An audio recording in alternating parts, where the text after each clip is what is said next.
current favorite AI tool? My favorite current favorite AI tool is Auto app. Have you heard of it? No.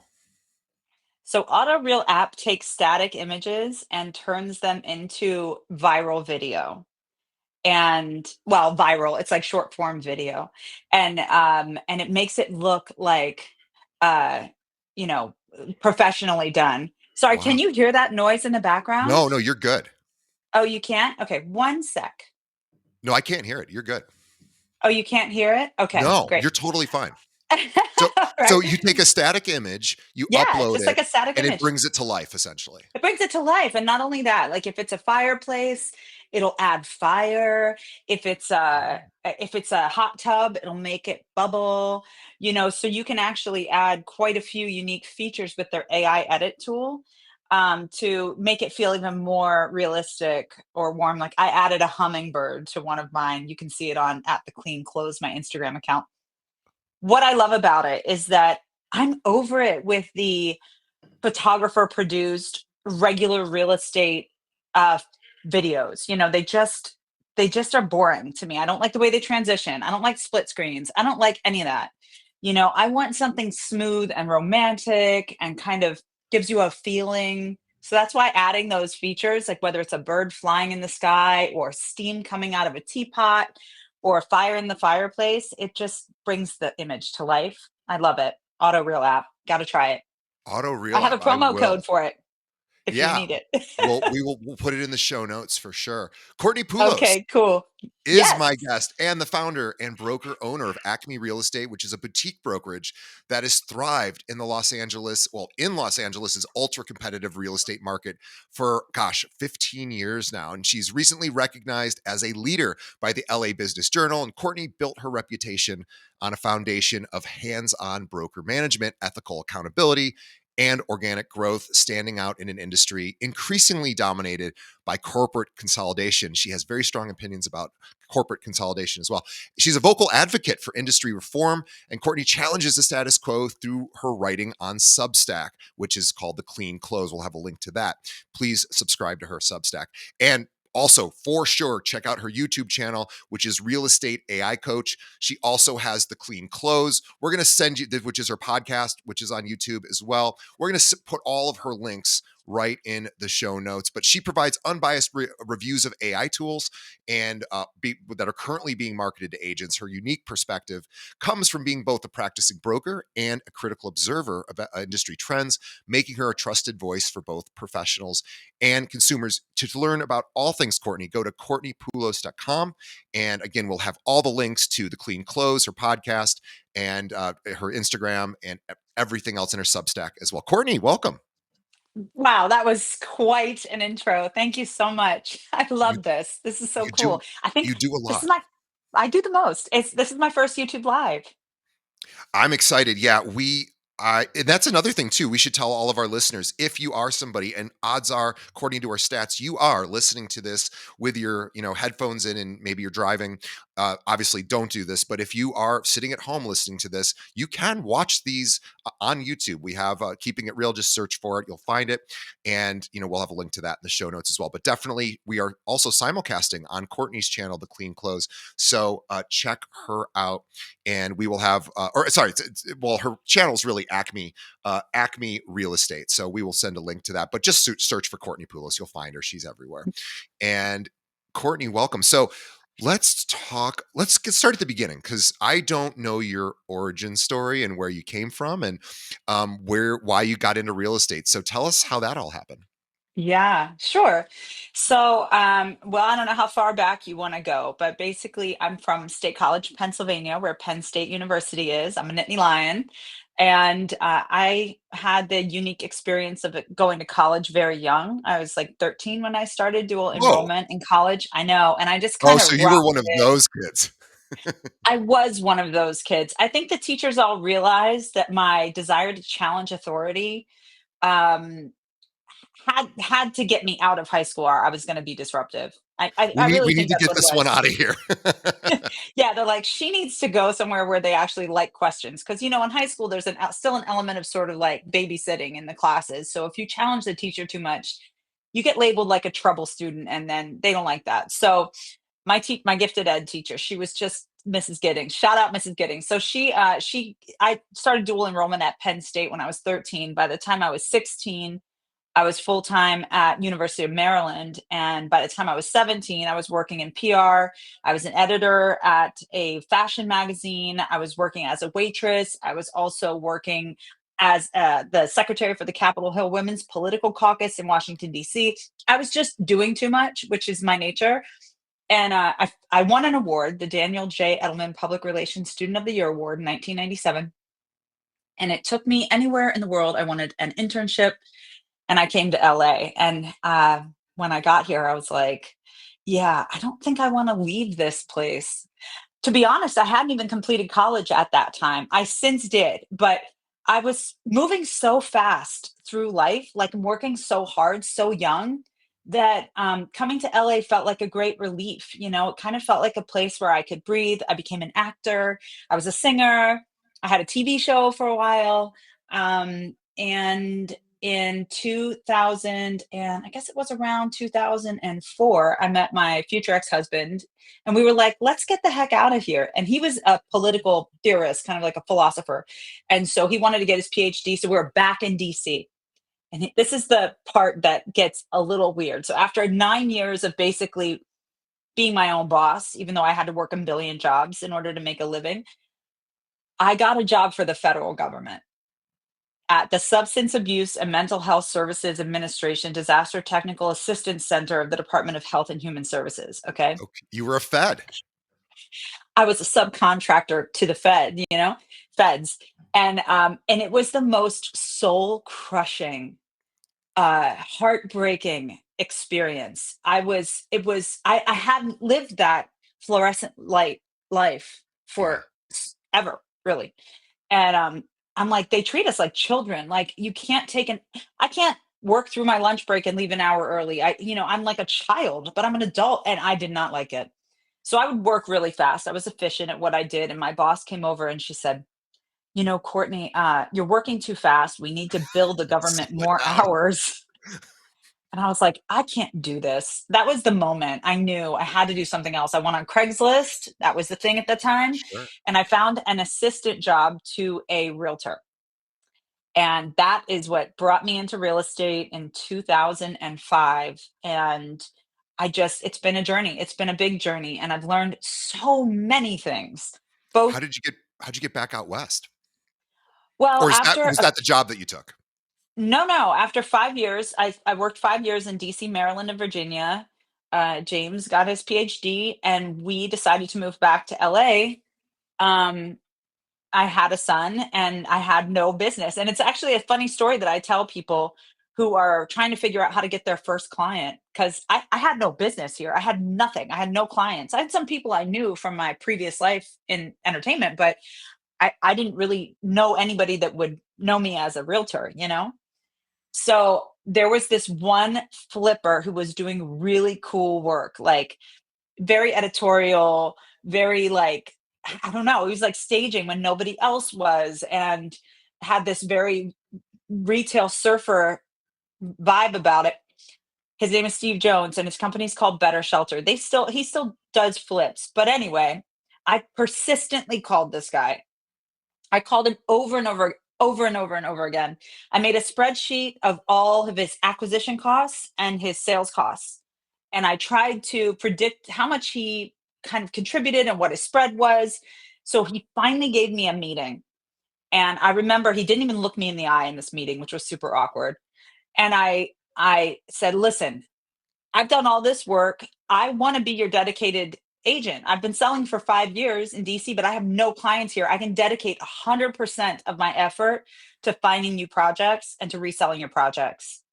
And I guess that was compelling enough, because one thing that we miss sometimes in real estate is like, what is the client experience? Like Hmm. if he's experiencing 10 or 15 different agents sending him all the same listings, they don't know how to calculate which ones are actually good investments or not.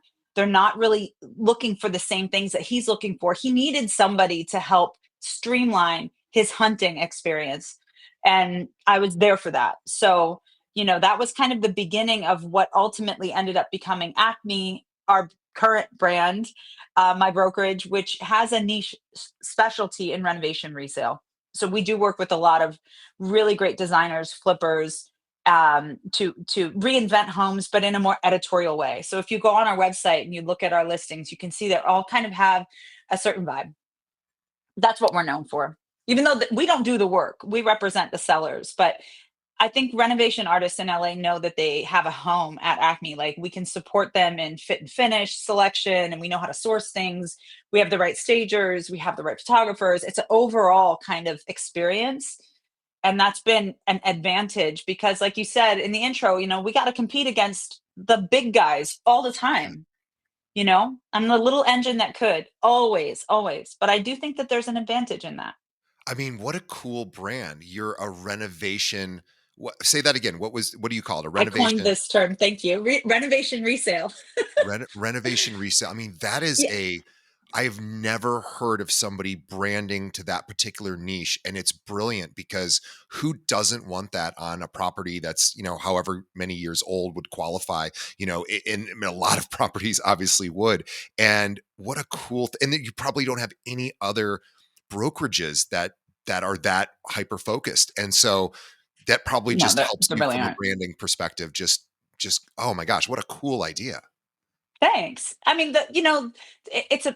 Here's the thing that I've learned. Okay, I've seen other people, other, our brochures are like, everybody loves them. Like, ev- people walk in, they're like, "Wow, you guys do such beautiful marketing." I'm like, "Yeah, we do," because I believe that real estate's like a tactile experience. Yeah. That's when it's like you can have a digital QR code sign in. I'm like, no, I want the interaction moment with the person when I ask them to sign in, even though sometimes lately it turns into almost a fist fight. But I still need you to know that I need you to sign in. And if you give me some kind of scribble scrabble, it's my moment to interact with you as a human. Like, I can't read this, John. Are you trying to give me a fake name? Like, that's my moment to show you my humanity.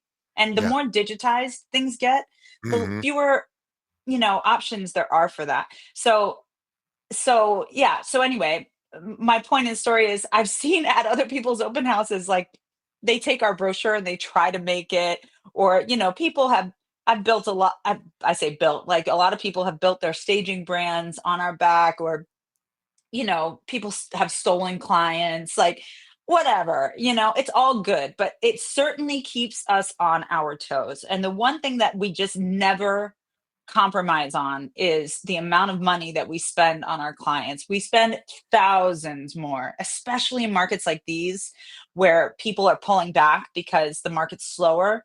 We don't pull back. We still do the full scale marketing press.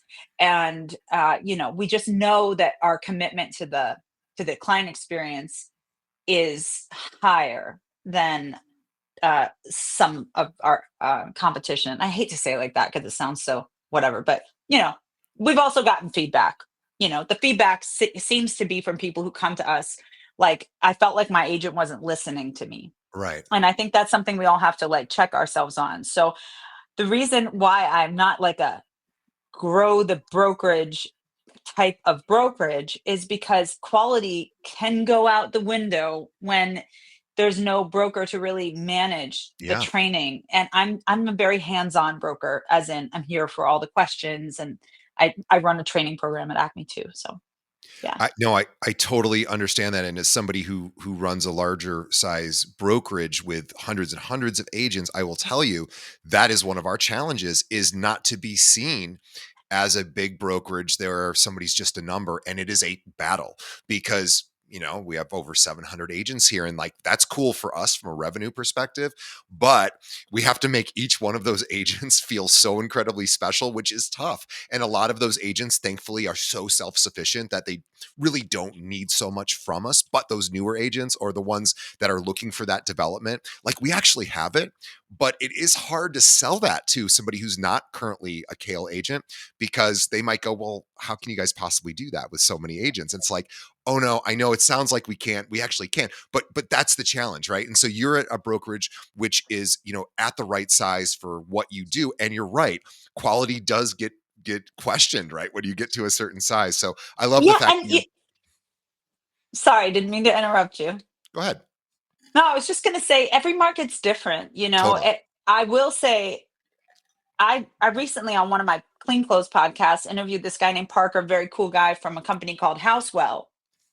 And his company has a niche of selling to flippers, selling for flippers, I guess, at some kind of a discount. It's a discount brokerage model, Mhm. right? And, I challenged him on the podcast. I'm like, why would you um, create something where the agents are getting paid a third of what they normally would pay? I'm like, are you not training your agents? He's like, no, we use a third party. We use Show Me for the showings. I'm Sure. like, but how do you quality control that? Like, how do you know that that agent knows how to host an open house? I'm Right. just going to put this out there, okay? For a client, for a buyer, if a buyer walks into an open house, they have an experience at that open house. You cannot underestimate the value of the agent interaction at an open house. It's how most new agents get their new clients. And it's one of these few moments that we have in human life where you actually get to engage with a human being in person that maybe you've never met yet, maybe that wasn't referred to you. So you get to care a little bit more about somebody else. So the reason why I'm saying that is because we do a secret shopper experiment at Acme. Every Ooh, time we do a training session, I send agents out into the field. The trainees go out and they go to open houses. And if the person asks them, "Are you an agent?" they have to say yes, right? But if the sure. person doesn't even engage with them, doesn't ask them to sign in, doesn't ask them their name, doesn't ask if they're an agent or a neighbor or a buyer, whatever, we make a note of it. So we're keeping stats on this. They each go to like 4 open houses and come back. So sometimes I have like 30 open house, 30 open houses at all different price points and data points in the city to see how the open house agent is performing. Yeah. And it's really underwhelming. It's really underwhelming. Like probably 7 out of 10 times the agent doesn't ask the buyer to sign in. So I'm Crazy. like, how are you getting feedback if this doesn't sell? Like in a market like this, we have to do follow up. And I have to be able to say to my seller, people think it's overpriced or they think the backyard's not usable or something. I need to give them some feedback. If you don't have people signing in, how are you going to give them that? Well, So that, even if you don't care about that, which you should, don't you want the lead? Like, no matter what, you would want the that part lead. too. Yeah.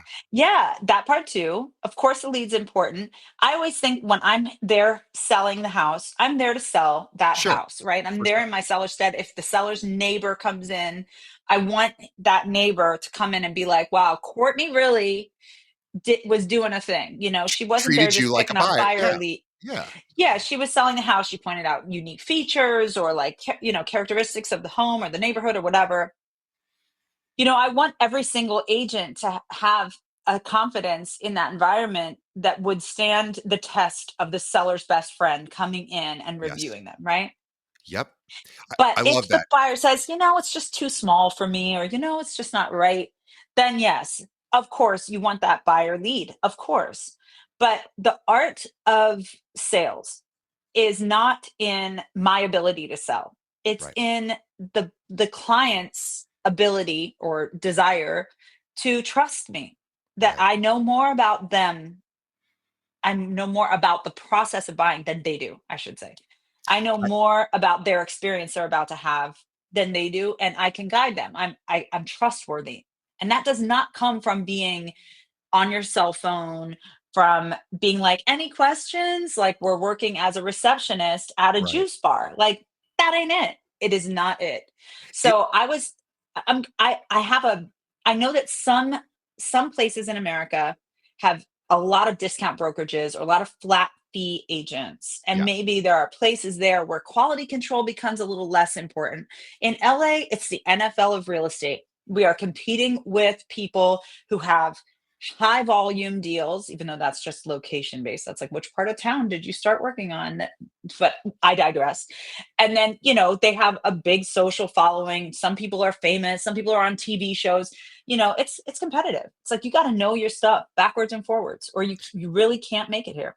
Well, what I'm hearing is I couldn't agree more with everything you said because what we're really talking about is intentionality and like really thinking about the experience. And I think that is place where you start and end is like the client experience. So, for example, I'm in Yeah. the process of redeveloping our recruiting website for realtors that may want to join us, right?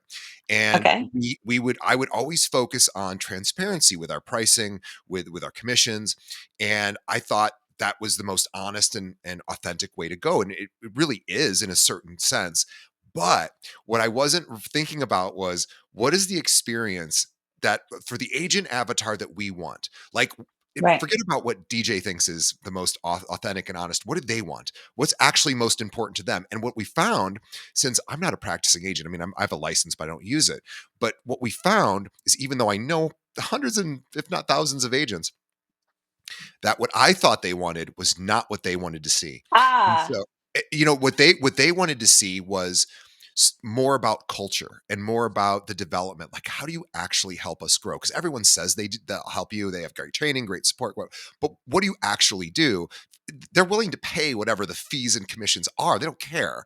Now, some people do care, and those people, that's great too. But for the people that we really want, that's not their primary driver. It's not cost. We just thought like, that'd be cool. We'll put our pricing and our commissions on there. And we did that for years and years. And that got us to a certain right. number. And then we finally went, wait a minute. Why are we not getting this next level of agent? We went, oh, because they don't want that. They don't care. They want the development. And so we Yeah. had to listen to them. So now I'm redesigning our site. And I'd really love to get feedback on it from anybody, whether you're in our market or not. I'm not using this as a recruiting pitch, but check it out at joinkale.com. I have removed all the pricing and now it's literally just here's how we develop you. And this will hopefully attract a different type of agent because of course, we're always looking to grow and expand as well. And so I totally, but that's what I had to do is I had to literally do the research and look into what do agents actually care about. And you do this the same thing with open houses. Like, so what you're saying makes all the sense in the world is you want the experience. And Right. what is a good experience? We all know what it's like when you walk onto a car lot, whether it's a luxury lot or more more affordably priced, and that salesperson comes walking over, you're like, oh god, just don't, just be Doesn't even somebody have who to I be a want car to. lot.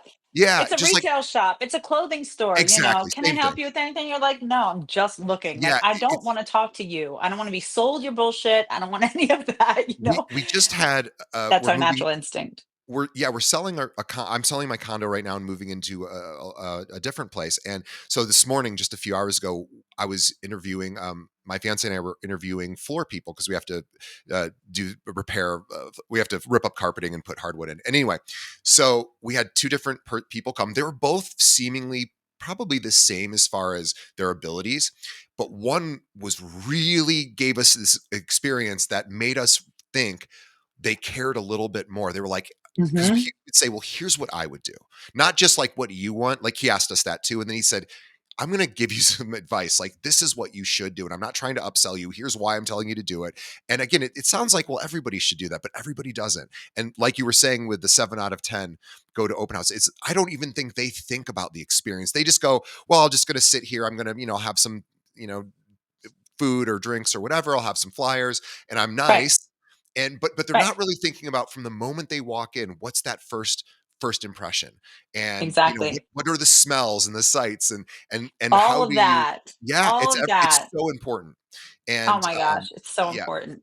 It's So yeah, yeah, crafting an experience. Yeah. crafting an experience. That's kind of what we strive to do every time, and what people do know us to do. And but I have a question for you about the recruitment thing.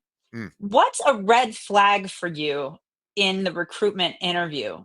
Like, what is something that you ask them and they give you this answer, and then no, you're not right for us. Yeah, so that's a great question. So I would say for people that are like super price focused, that want like the highest commission, lowest fee, and Hmm. just are or asking for leads or people that are looking for the brokerage to really solve their problem, which if it's a development problem, great, we can do that.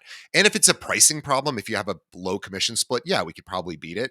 But if you're too focused on that, I get a little nervous because then I think Mm, well, you're going to leave and go to the person because we don't have the highest. I mean, there's somebody who's got higher commissions, I'm sure, and lower fees, and right. so we're not going to be that. And also too, it's just somebody who's I just as long as somebody's like, I always ask, what do you expect from a brokerage? Like, what do you actually need the brokerage to do for you? Because Right. everybody has different needs. And it's like, okay, we can do that or we can't do that. So it's more about me getting clear about what they actually What they think we should want. do. Yeah. And Right, right, figuring it out, can we actually deliver at that? Because if we don't deliver on what they think we should be delivering, then they're going to leave anyway.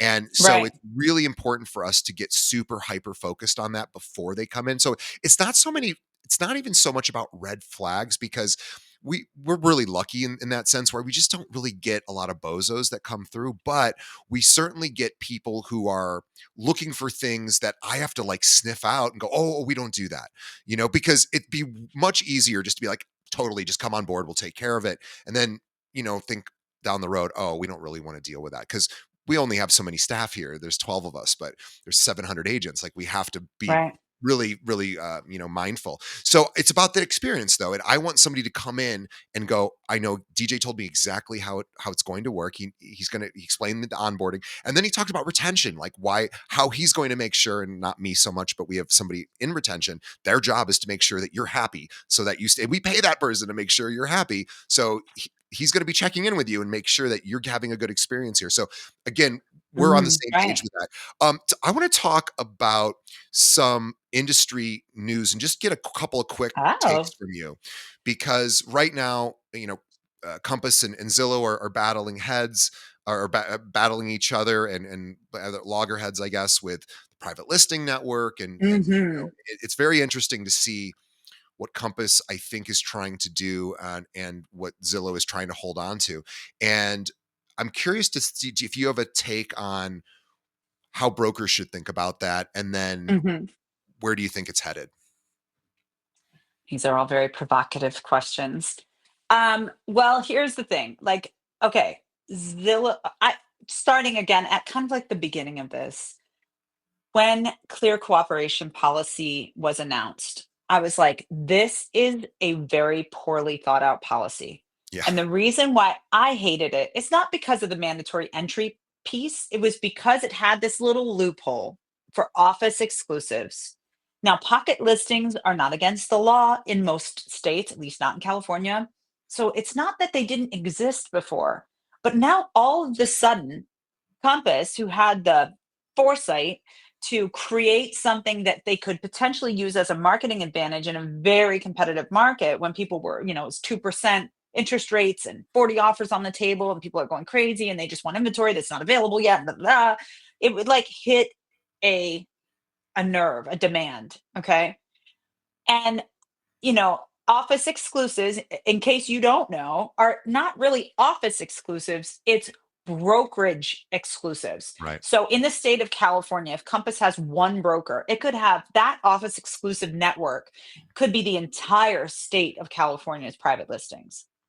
And now with the Compass Anywhere merger, that could obviously take over. And he said publicly that that's the intention, to give sellers the choice to market how they want. He also, Refkin also said very publicly to NAR, I'm not abiding by this policy, and I'm not going to make my agents abide by Yeah, it either.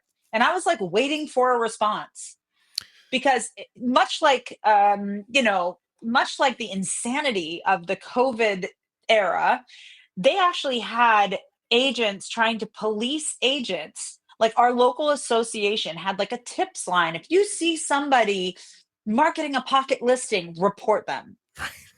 So, for a boutique brokerage, like we have 35 agents, we're not 8,000 agents. It doesn't even make sense for us to have a pocket listing network. sure. So, but also, does it even make sense for sellers to Well, utilize this? Who that's the real wins? question.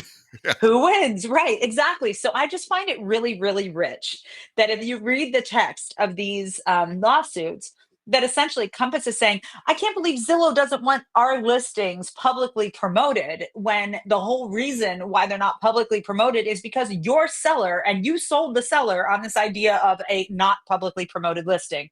The hypocrisy in it is just too much for me to bear.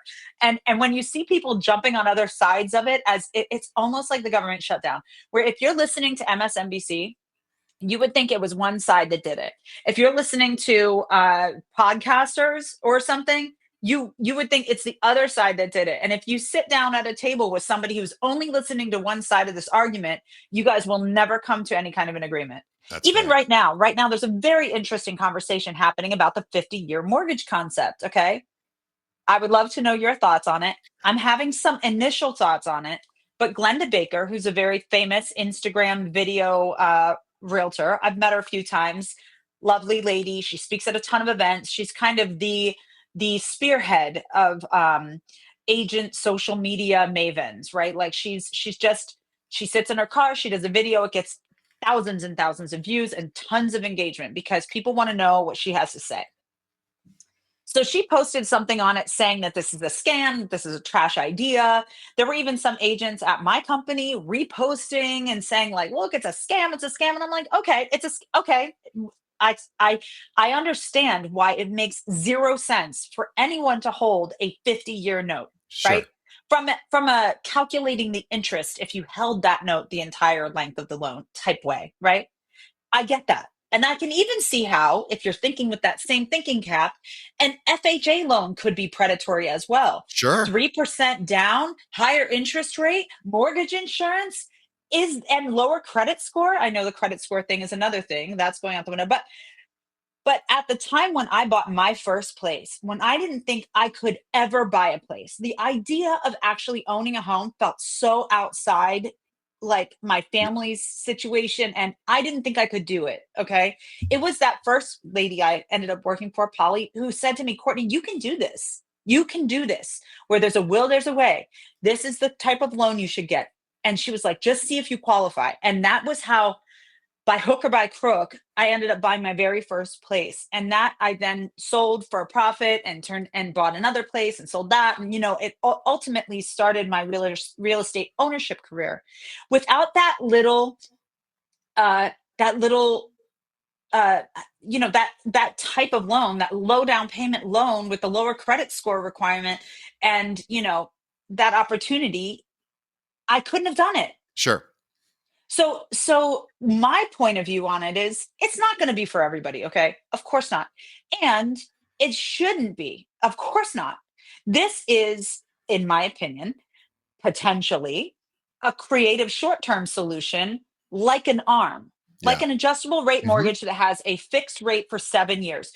Like, for example, ARMs in our market are lower interest rate than 30-year conventionals, right? So for people who are having trouble qualifying because of the interest rate, using an ARM, when you know that on a 30-year conventional loan, the first 10 years are heavily interest loaded. That's also what you get your mortgage interest deduction on. Okay.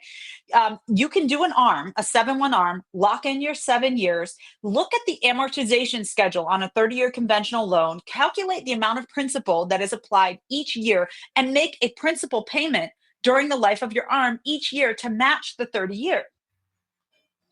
So then you do have a principal reduction, even if it's an interest only ARM, and you're getting your tax write off, and you can refinance into a conventional loan when your financial position is better and whatever. The advantage of a 50-year versus a 7 year in this scenario is that if you lose your job or your earning power goes down, you still have a consistent lower monthly Yeah. interest rate. Now, if you're renting, we know that's 100% loss. You might as well just count it as a 100% loss. No tax break, no Right. appreciation, nada, nothing. So if you're comparing a program that could potentially get somebody in versus a program that will keep them perpetually a renter, and you think perpetually a renter is a better idea, then you're not following the hedge funds, the private equity, the people who are committed to making a nation of renters a subscription based economy where they don't even think they want to own. And that is the problem. Unlike any smart, creative person who's ever been poor, knows that if you need to buy cheese, if you need to buy a thing, you figure out how to do it. You know what I Yeah. did when I was little? I sold bookmarks that I taped.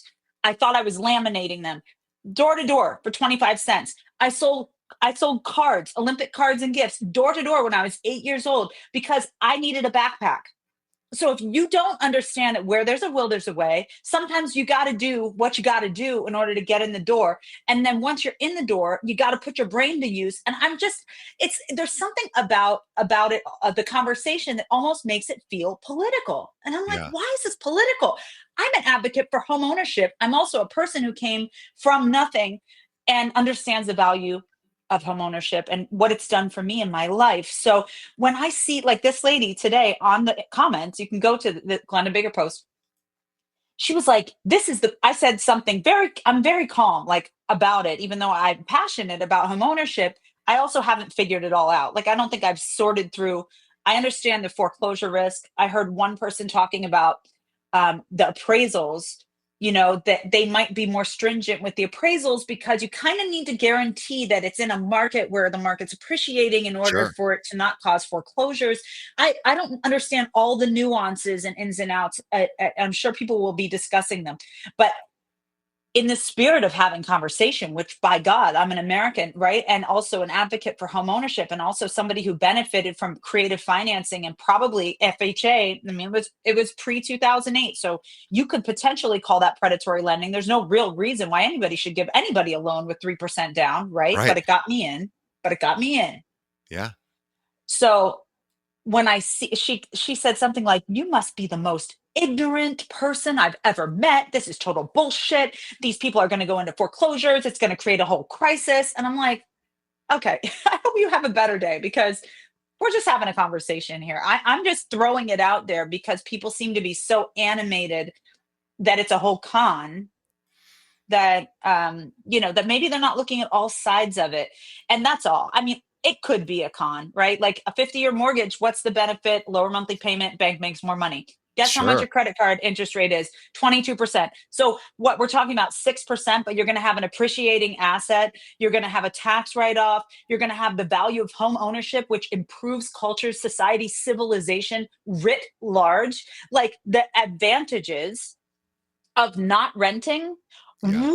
way outweigh Oh, the and um you're the not high holding cost it of for interest. 50. You're not holding it for 50 Never years. gonna hold it for, of course not. You're holding it for 5 to 7 years most likely. That's it. Yeah, and it's That's it. probably not for, somebody a retiree. This is for people starting out, and yeah, Exactly. they're gonna pay a bunch more in interest over time, Right. and we get it, but at least it gets them in the door, That's and it. that, it's interesting, and, It's uh interesting. I think the coupling of the removal of the credit score, I think that's also a piece that makes it suspicious a little bit. It's like, yeah, listen, nobody wants another crisis. Like, I'm very invested in real estate. I do not want to see another crisis. I don't want to see a bunch of people in foreclosure. I don't want that. But when people make the argument like this, some people are making on the Instagram post, like, what if somebody loses their job? I'm like, well, you could lose your job today and get kicked out of your apartment. You could lose your job and not be able to pay your 30-year conventional mortgage as well. Like, I don't think that really matters as much. Oh, my earplug just fell out. I don't really think that's the concern. and the I other think thing people too don't. the other Yeah. thing too is, and I don't mean to say anything super controversial, but what I will say is, in my experience in life, and I am not saying that look, I've been laid off where I was a really good employee and I had just gotten a perfect Hmm. review and they just needed to cut costs and I was an expensive guy at the company and they let me go and it Right. was terrible. And but I've been fired at places too where I didn't do a good job. So I've had both Right. experiences. I've also been at this job for 15 years, and hopefully we'll continue here. But my point is that if you're really good at your job and you get laid off or you get fired or whatever, you should be able to find work. And if you can't find work pretty Listen, quickly, that's a I hate to say this, mentality, though, like yeah, DJ. That is a mentality. you have to build your skill set because really good Yes. painters, really good plumbers, good dentists, you find that they never really have a problem getting clients because I was they telling my 16-year-old the same thing. I'm like, look, if you don't want to go to college for, computer science, which is going to be replaced by AI in a minute, why not get a trade? Why yeah, not learn a trade? We need VOTEC back in our high schools. I'm a huge fan. And plus, how many times have you had something leaking, or like your sink is leaking, or your washing machine is leaking, or you know, your car something, and you're like, darn it, I wish I had a mechanic in the family. I wish I had a plumber Yeah. in the family so I didn't have to outsource this. I mean, we need to bring that back. I'm Well, I'm a big fan of that. the mechanic is such a great point because when you find a mechanic that you trust, you'd never ever question what they recommend going forward. When all of a sudden Right. you're like, "Oh, like or a good doctor or a good attorney or a good accountant or whatever, good hairstylist, Right. whatever it is." I have taken a lot of time to assemble really quality service people in my life, whatever their job is. And so now I don't have to think about it anymore. And I hold on to those people. And again, look, people get laid off and it's terrible. And I'm not suggesting it's anybody's fault for getting laid off. It happens. It's happened to me. But I do know that if you're really skilled and if you're not, you can get skilled. And now we have just Hmm. access to information where YouTube will teach you pretty much anything you need to know Yeah. anyway, and it's free. But like you can get better at your job, and it is not crowded along that extra mile, like you were saying about the open houses. When people tell me open houses don't work, I'm like, oh no, I interview people, top agents all over the country for the last 7 years. Every single one of them tells me open houses work, but you say it doesn't. So it's like, okay, well, what are you doing? And then you find out they're not really hosting an open house. They're just doing it, but they're not really intentionally putting it. And it's like, well, yeah, it's Right. not going to work for you. And it's Right. all about just building your skill set. If you build your skill set, as also with AI. So I think about this a lot because I think the lower quality realtors, and I don't mean lower quality that they're just not putting in the time. Maybe they have another career, or maybe they're just helping out a friend or a family member once in a while, and that's great if you want to do that. But I think your days are it's going to be tougher for you because AI is going to solve for a lot of the things you can do. But the really good agents, everybody I know right now who's a really good agent is thriving. They're crushing it, and it's amazing. It's like because they know what they're doing and they care and they build their skill set. And Oh my that's God. I all. gotta tell you something though. I gotta tell you this thing. I'm sure you've noticed. I'm sure everybody's noticed it. But like, on my podcast at Clean Clothes, we go over real estate news headlines. We talk about the articles, talk about both sides of the scenario. I'm trying to do it like like a news editorial style Point podcast, counterpoint. right? Yeah. Yeah, and then I also have opinions about this. So I declare, like what this little engine that could has to say about it, and invite people to challenge me if they want to, or agree or whatever. But I've noticed uh, so many, like I follow LinkedIn is where it's at for real estate drama, in my Oh, humble sure, for opinion. sure. Like it's so underestimated. I try to tell my agent friends who are like reality television junkies, and like that are agents, you love this, like get in here because this is the most underexposed, uh catty, drama filled, whatever. Because Okay. what's great about it is that's where realtors can go where their clients aren't going to see these posts, Aren't only gonna other see it. agents. Yeah. Exactly. Yeah, and it's also I don't understand the algorithm. I have zero idea why it decides to show me what it shows me. Yeah, it's Like, weird. I really don't know. I feel like I see the same 5 people over and over again, or maybe those are the only 5 people posting on LinkedIn. Like, nobody uses it, but some people do. And the ones that do are very opinionated. But what I'm starting to see is clearly ChatGPT written post content that's supposed to have an opinion, but the way it's written is really weird. And it's obviously ChatGPT. And I'm like, no, this is where you have to draw the line with AI. Once it takes your actual voice as an authority, then we have a problem. You have a problem. Like AI is amazing for data analysis, but you still have to check it. Make sure that it doesn't source publications that don't exist, create bureaus that don't exist, phone numbers, even quotes. Like ChatGPT creates quotes to justify the opinion you're trying to make it have that are not sourceable. Like you have to be careful with that. And it can't. I saw one gal advising people it can like review the legal language in your Ooh, contract for you. I'm be like, careful. Do not do that. In fact, this week I'm going to have a DRE compliance person on the show to talk about the mistakes that agents are using while early adopting AI that Yeah. could potentially be either a violation of licensing law or could open them up to litigation, because there is a danger in adopting this too fast. But certainly it's good for what it is good for: data analysis, in investigating, like, putting things together. You uploaded a bunch of spreadsheets and it can organize stuff, in a way that's amazing. But when it comes to the human components of our job, our opinion, our voice, and even the guidance that we would give to our clients, the psychology, the connection, we cannot surrender that. And when I see it, I'm just like, no, not you too, please, not you too.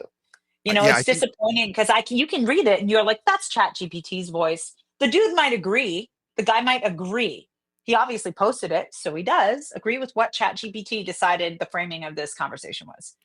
Ah, we see it with listing descriptions, and yep, if you're just throwing it in there and saying make this more appealing to XYZ type of buyer, you are going to get a very similar listing description from everybody else that's doing it, which is most yeah, agents, and everything looks the same and everything reads the same, and it's right. just Seamlessly blends.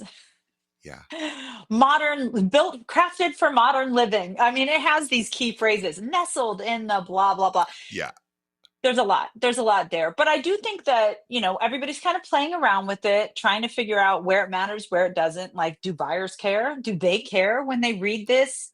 How many listings are they looking at? And right, if they're mostly looking at images and they're picking up the valuable information from the description, but not really looking at the artistic writing of the right. description, maybe buyers don't care. In fact, I'd be curious to poll your audience to see how many buyers are in the audience that actually read the MLS descriptions or read That's a the good Redfin point. description. It probably I mean, nobody. Probably people for aren't us, reading it's it. like it's Yeah. an art. For us, it's like writing our listing descriptions an art. I used to train the agents on this. I had a whole structure, and it's about the experience and like something that you walk up and you feel that's visceral, like, as you traipse through the garden and, like it should feel like the moment of walking up to the front door. Now it's just like, I don't even know if people have the attention span. They just look at the pictures. It's cute. I want to go. You It's the know, one place where we can kind of be creative, so I think that's why it, like, makes us feel, that we're putting our little signature on it, and within right. the industry, we do care, but you're right, does the public really read it? Probably not.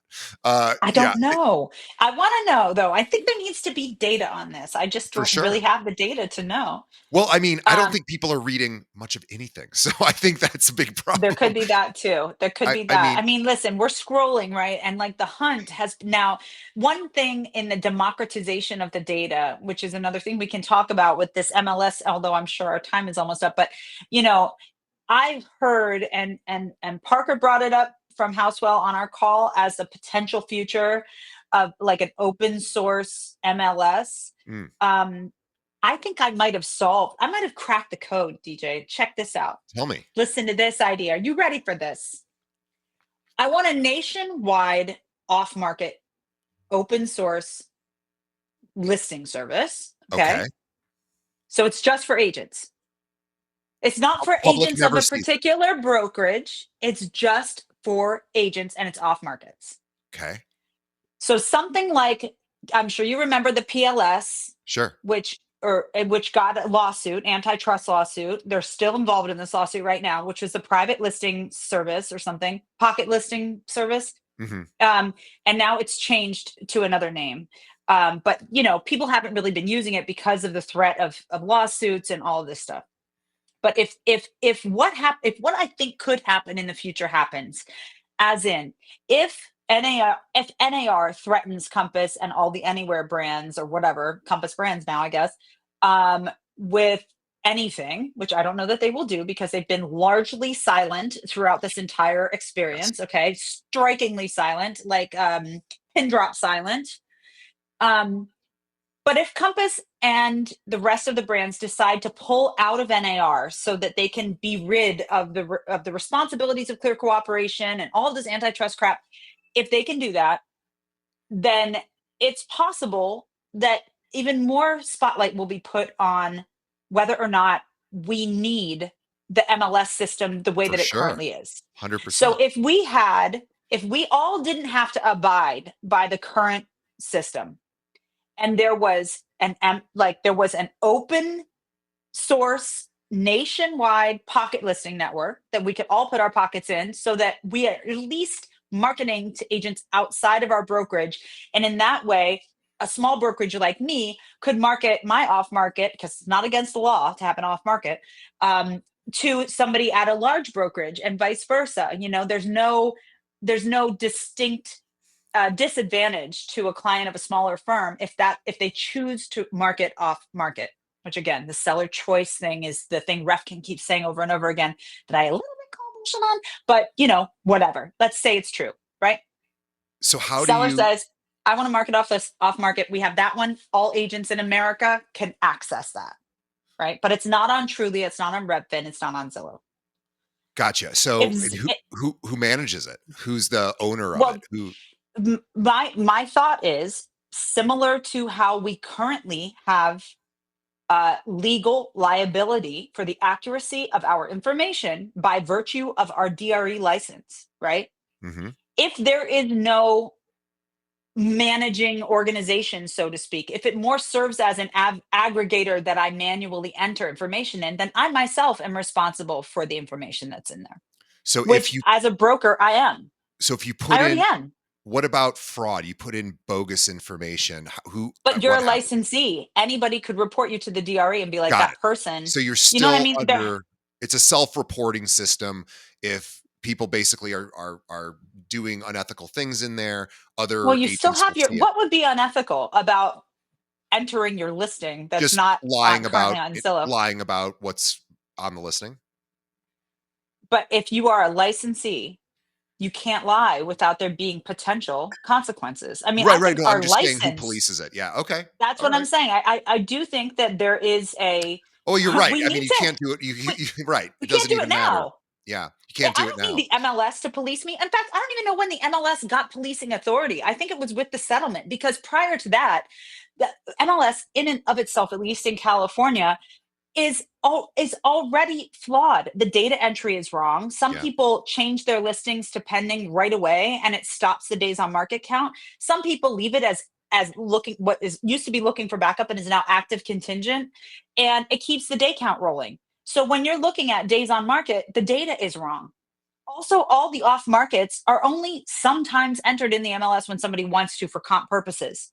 So it's not like it's tied into the tax records. Now, Yeah. a lot of agents are taking the pictures off. So there's only Right. one exterior picture. I can't even see if it's a comp anymore because I can't see any of the interior pictures. Yeah. So there are issues already with our MLS, but our profession needs to stop acting like little babies and start acting like the highly trained professionals that we are, and make sure that we are behaving as such. And if we are not, just like currently right now to this moment, if I enter incorrect information into the MLS, on my blog, on my social, anywhere else, somebody could report me to the DRE. I honestly don't think the ML, I tried this private. Have you heard of this new delayed entry thing? No. This was the MLS's, or rather the NAR's solution to the private listing problem. Yeah. Okay. It's kind of a media in the middle, right? You still have to put it in the MLS, but instead of putting it out right away, which was the Yeah. You previous can delay it. mandate, Right. you can delay it. Okay. So I do that. First time I've ever done that. I just did it for a really great listing in Granada Hills, guys. I mean, designer, top of the line, so incredible. It's a it's a large property with a lot of detail, a lot of design detail. 10 photos they allow us. I'm like, Yeah. why? Yeah. Why would you only That's allow tough. me 10 photos? It's like punitive. It I'm is like, you just punitive. really, it is. So when it comes to the Zillow thing, when this policy first came out, when this there are no off market Yeah. listings policy came out, I was like, finally, finally, because 85% of home buyers look on Zillow, right? 100. We Yes. know Everybody. most sellers want their house on Zillow. You want your house on Zillow so it reaches the buyers.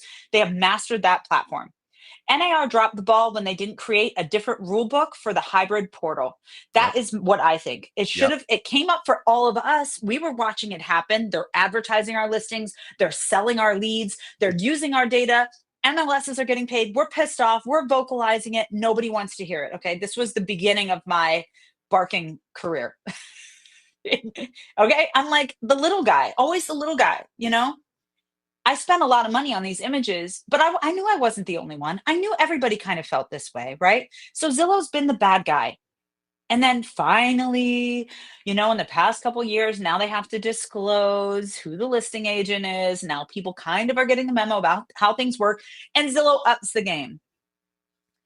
But I went to NAR and I said, listen, this isn't fair. This loophole creates an imbalance in the way that clear cooperation is executed. And I don't think it's great for the consumer that that imbalance is there. And it's certainly not great for, you're supposed to represent all of us, right? Not just the big guys. So I'm a dues paying member too. I don't think this is fair. And they were like, there's really nothing we can do. I had a whole committee there. They hired a new vice president of industry relations. He kind of turned it over to the MLS committee guy, and they were kind of like, "Listen, we can't really do anything about this because of antitrust laws." And I'm like, Right. I don't even know how that conceptually works, but this is what they're telling me. So then Zillow does it, and I was like, "Yes, finally, Zillow's doing what NAR could not do, or didn't have the Yeah. balls to do, or I don't even know what they're doing it."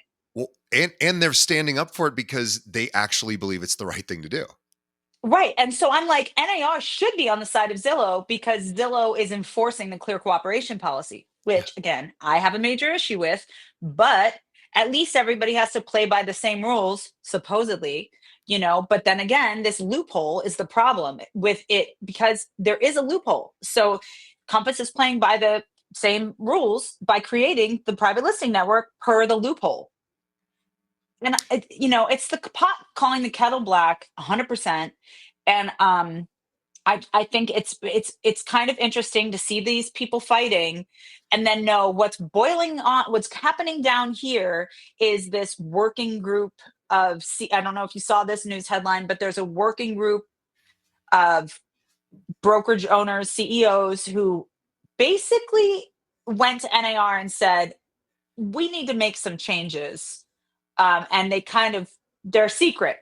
They're secret. United Real Estate is Duffy is the only one who's actually come out vocally, but there are articles about what their demands were, one of which was getting rid of clear cooperation policy, which NAR for some reason has just been reluctant to do, even though it's caused all of these problems. Yeah. So what's boiling down here is um, who gets access to the client first and how. Yeah. Like I think the listing data on some level is going to be democratized. Like I don't think the private listing is going to work for sellers, at least in a market like this right now. I don't know why you wouldn't want maximum exposure when things are Un a little un harder to unless sell. you're a celebrity or you need privacy, but even then, it Exactly. doesn't really make sense, but okay, fine, yeah. Right. It doesn't. Yeah. I mean, that's why my idea of the national listing network Yep. to cover to cover the off market thing, and then if we had an open source MLS, then we really wouldn't need MLS either. I mean, you It'd could almost be choose. similar to how we trade Bitcoin in a sense. Like, Bitcoin is not regulated, and it can be used in nefarious ways, of course, to launder money and things like that, but at the very least, anyone can have access to it. It's not really policed. It's kinda self-policed, and if people are doing nefarious things, then government agencies can try to figure out what's going on, but it is open source, right? And so there is a version of this that could be an MLS, a private listing, or I non-MLS. mean, right, Yeah, or at least in a compromise, make one MLS per state. Just that one would be MLS per nice. state. Wouldn't that be great? Because we all sell in multiple different parts of our state. It's a state license, one MLS per state, and an open source private listing network that's for nationwide realtors. And we can all search on that. And there you go. Now Zillow gets its listings that are on the MLS. We have the right to sell our clients' houses off market if we want to. This would be only, though, if NAR would back off clear cooperation, which they're not even enforcing anymore anyway, which is good. But then when I saw in that article about the working group that in 2022, NAR had like $2 billion in the bank. Yeah. And they have a private capital for profit group. Did you know that? It's No. called Second Century Ventures. Who knew? I've been a member of NAR for 20 years. I had no idea.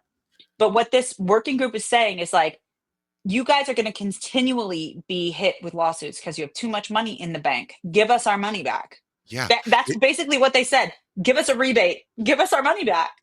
Every year we ask, and by the way, I'm in Chicago. This is where it's headquartered, and I actually go into that building quite not that that's important, but I go into that building a lot because the local association, which I volunteer at, is there, and I don't really ever see NAR because they're on different floors. But we reach out to them. I'm fairly known here in Chicago, at least to the NAR people who. May be familiar with the show who work in this area, and they have people that work all over the country. But my point is every year we go to them and say, "Hey, we want to talk to you guys," and every year they just ignore us. And I don't understand. Like, I get it. You're busy. I'm not Inman. That's fine. But I've got a Right. pretty big audience for getting Right. your point across, and all of my audience are members. So wouldn't you like to speak directly to members and say, here's what we're doing, here's what we're up to? I never get a sense of what they're doing or what they're up to. I really don't. Nobody And does. right. And I, they have a lot of money, and I'm not saying they're even they have a doing lot of anything money. wrong. I just want to know what they're doing. That's all I want to Right. know. Well, there's a transparency piece in this too. Listen, I have made the case on my podcast and publicly that I do think we should have an organization, right? Like, there is a reason why we need to lean on each other, learn from each other, coagulate around our lobbying efforts. I do Yeah. think that's valuable. But in this day and age, the way that if NAR is not making policies like the way they govern with 1,000 volunteer members, 95 committees, is bananas and unnecessary. If you've ever joined one of these committee calls, you see 500 people on a Zoom. It seems like it's like, what? How can anything ever get done, or how could it not just be groupthink? I served on the board of directors for LA for a minute, and I didn't like the way it worked. And they didn't like me either because I kept trying to bring up the transparency issue with the listing brokerage information. And they were like, you're in the wrong place. You need to go somewhere else. And I kept bringing up clear cooperation as an issue. And they told me this is not the right venue for that. And then I went on Inman and I spoke about why, what I was feeling about that, and I got a cease and desist from my own association because they did not want me up there challenging the merits of this uh, policy that has so many flaws in it. And I'm like, this is, on one hand, they'll tell you if you go to any conferences, they'll say, get involved, get involved, get involved. But once you get involved, they do not want you to think, talk, Oh, challenge. They say they absolutely. do, but my experience is they don't. That's No, just it my is it experience. is it is Maybe. play ball for sure. Yeah, 100%. and I'm like, how could it not be? If you got all these people who have to come to one agreement on something, and there are too many people in the room, it's gonna feel like group think. There's not even enough time on the call to have really challenging opinions. But Yeah. this is my life. This is my future, and it's moving really fast. So I think the idea of holding data, to get back to it, this idea of data being precious, that's an OG idea, right? That's how it was prior Sure. to the internet, right? The agents were the gatekeepers. Yeah. We held the listings. We had to give you access, to the listings. I think we can throw that out the window. The reality is there's nothing in the MLS that my client cannot see on Redfin or Zillow, right? Yeah. So I am no longer the gatekeeper. So the only gate that's left is private listings. That's a gate. Yep. But does it serve the interest of the seller? If you have to sign a disclosure that says, I understand by doing this, I might not get the best price. I might not get the best terms. I might not have the most clients. Like, why would you sign that?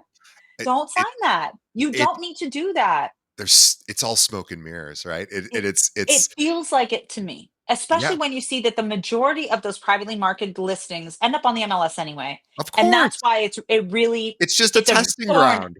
It's a It's a testing ground. marketing ploy, and it's Yeah. also It's gaming the system. You're like, I can market without days on market. Well, don't we all wish we could do that? You know what I Yeah, mean? Wouldn't that be amazing? But if you're only marketing to a small group of people, is your market test really a market test? No. The market test is out here. And if you're expert in your field, you have the ability to review the last 30 listings in a half-mile radius with similar specs and be able to advise your client on what the range of listing prices are and what the demand will be at the different price points. All that information is also available on almost every platform, on RPR, on Real Scout, on all of these platforms. You can look up the market demand in the area. You do not need to do it that way. So that part feels disingenuous to me.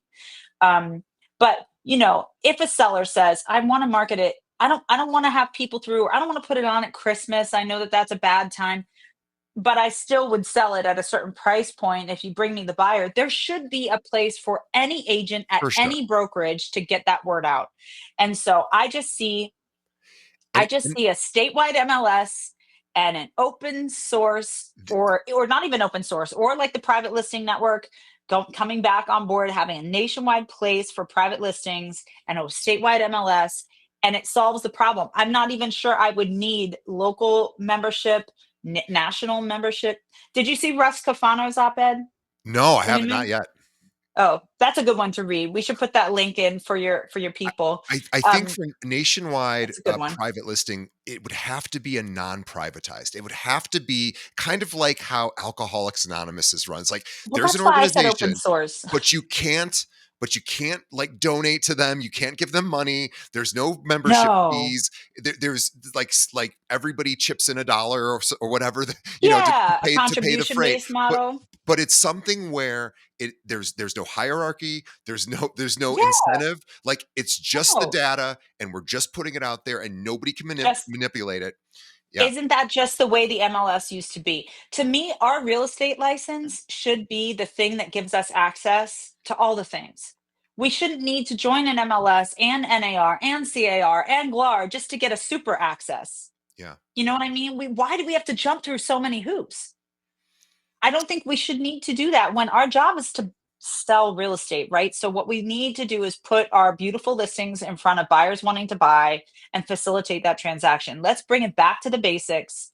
Keep access as transparent as possible. Honor the seller's choices, yes, but also don't disempower. If you really care about the outcome that the seller is going to have, don't disempower agents at other brokerages from seeing what the seller has to offer. I mean, that just seems like a fiduciary responsibility to me. It's an Otherwise, inherent who conflict with it fiduciary duties. Yes, it's a conflict if all you're trying to do is double end the deal, which is always a right. problem. Of course. Um, so I just don't understand why everybody wouldn't agree. Private listings are only in the best interest of the seller if they if we give it the best shot we possibly can. And what does that look like? Love it. I think there needs to be an industry place for it. And plus, I wouldn't mind being able to say to buyers and sellers, I do have access to a nationwide private listing I network. love it. I I love think that that idea. would be great. And then they never feel like, oh, well, I have to go by gun to the head with this agent that I don't even want to go with. But they told me that if I don't go with them, I won't have access to this private listing network. That already has so many potential discriminatory things around it. I just don't like it. I don't like it.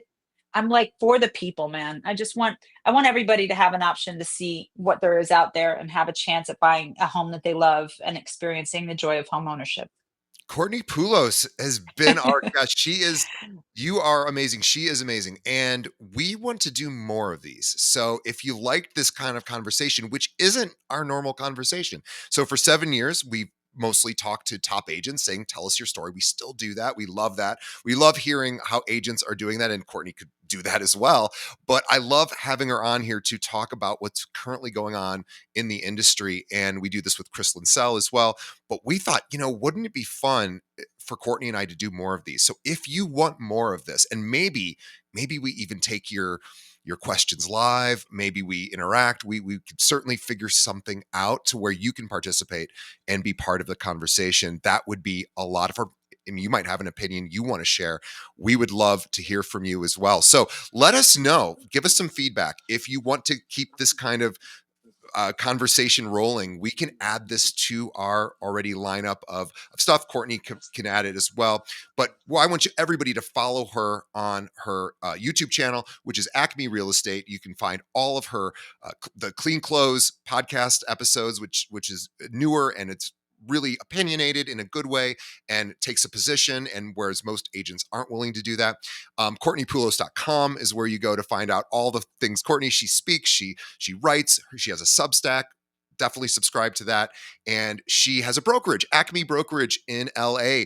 They are amazing. And, you know, we were just talking. It was funny. I was just talking to her before, and I said, "Do you want more agents? Because I could probably turn on the spigot for you because we have so many listeners, and they're going to want to hang out with you after this episode because of how great you are." And she goes, "I don't know." So she doesn't know if she wants, you know, because again, Listen, we're a quality, it's not a quality. quantity game. I It's a quality game, and I could just not want agree people with who you. are aligned. I could not agree with you more.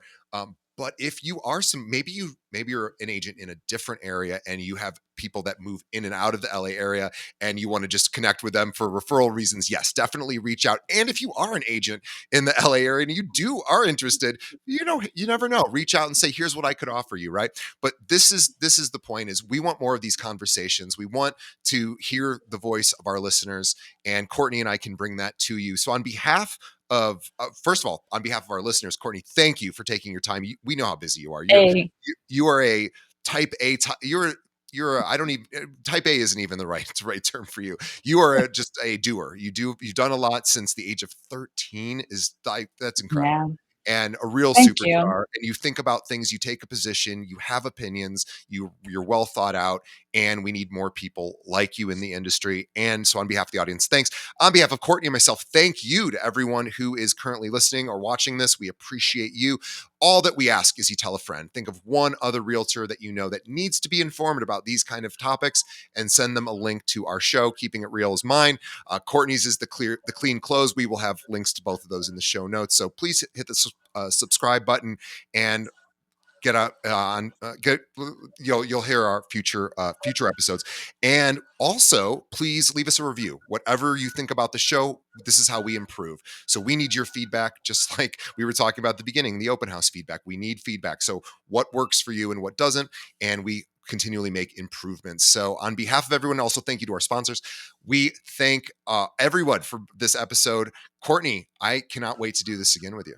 I can't wait to. Sorry for the loud background. Oh, the gardener has No, arrived. we did. Can't It hear didn't it? come through at all. We Oh, didn't come. cool. Okay. All right. Hey, it's been a total pleasure. I look forward to our next one. Let's get it on the books. Let's do it. All right, everybody. We will see you on the next episode. Thanks, Courtney. You're welcome. Bye.